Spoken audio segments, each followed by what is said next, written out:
Hey guys, welcome back to the channel. Today we're going to take a meaningful journey into the traditions and culture of India in which we lived sustainably with the nature before sustainability became the cool buzzword. We will talk about how culturally and socially we've always been a society which has believed in living sustainably. That is until the capitalism of West impacted the way the Indians did things. But I'm glad that gradually we are finding our way back to these ancient traditions which make sure that we are living with the nature, not against it. Here are a few things which I've seen since childhood in the ways that we live sustainably. Do let me know which of these are things that you have practiced as kids too. So let's get to it. Reuse and upcycling. I remember as a kid, I always used to notice that nothing used to be wasted at our homes. Saris became quilts, old t-shirts became rag cloth to actually dust and clean, biscuit tins turned into sewing boxes, and glass jars became spice containers. Almost nothing was ever wasted. And it wasn't out of poverty, it was just a mindset, a way of living which ensured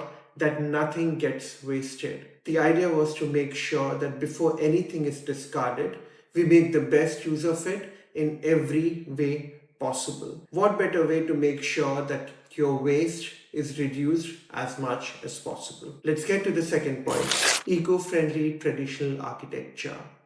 Traditional Indian homes were made in tune with nature. Thick mud walls in plains ensured that the house remained cool.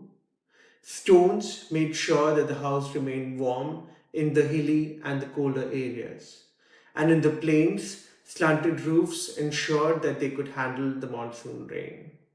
And don't forget the courtyard style houses that we used to have, which had high ceiling, great ventilation, great lighting, and a tulsi plant right in the middle, merging spirituality and tradition together.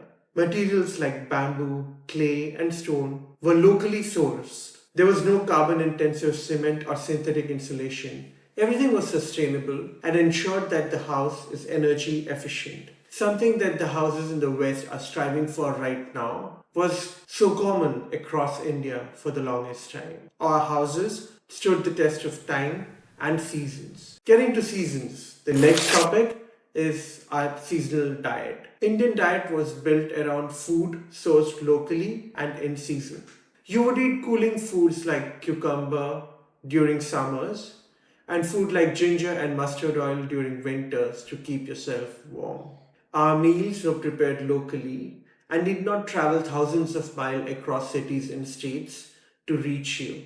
The locally sourced food ensured that what we ate was healthy and did not have the carbon footprint because of large amount of transport involved in getting this food from one corner of the world to another. Think of foods like khichdi, dal and roti sabzi, all locally sourced, all sustainable, and each one of them extremely healthy. The minimal wastage also expanded to how we used and conserved water. Water is sacred in India. Our ancestors designed amazing water systems, canals, and ponds.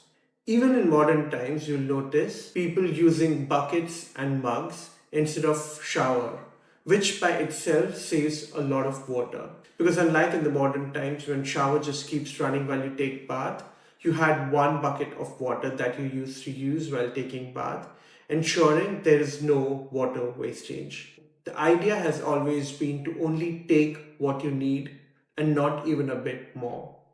In rural areas, rainwater harvesting was like second nature. Rivers and lakes were taken care of, unlike now when urban waste has destroyed this ecosystem. It's about time we get back to the times when we cared about the nature, lived as a community, and shared resources. That gets me to the point, community living. In traditional Indian life, community came first. Families lived together, shared resources and wisdom. Festivals were a great example of community sharing.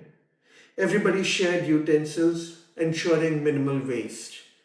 The plates used during these community events were not made of plastic, but using leaves, something that the West has only recently started considering as replacement for plastic.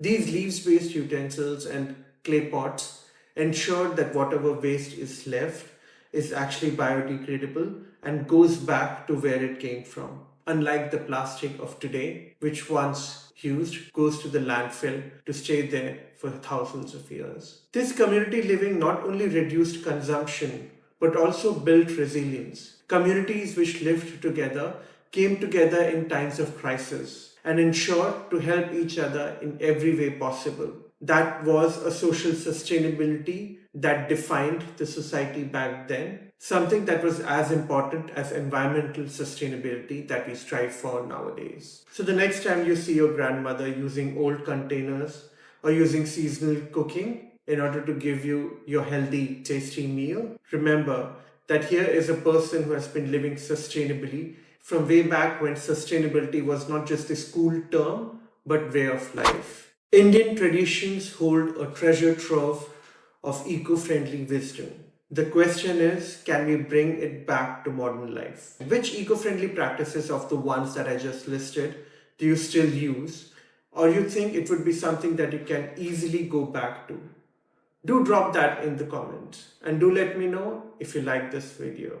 Thanks for watching, and let's continue using the traditions of our past in the new cities, countries and the worlds that we live in. Let's show the world that we, the migrants in these countries in the West, have been living sustainably for years, and we have some tips to share with you to ensure that you can follow us in this world of sustainable living. Hope you like this video. This video was slightly different from what we usually do because we as a channel also want to share with the world what we as migrants are proud of. So this video was one of the attempts in doing so. Do hit the like button if you liked this video. And for more videos on immigration and living outside of the Indian subcontinent as the Indian subcontinent diaspora, do hit the subscribe button. Until next time, this is Jijo Josh from Global Desis.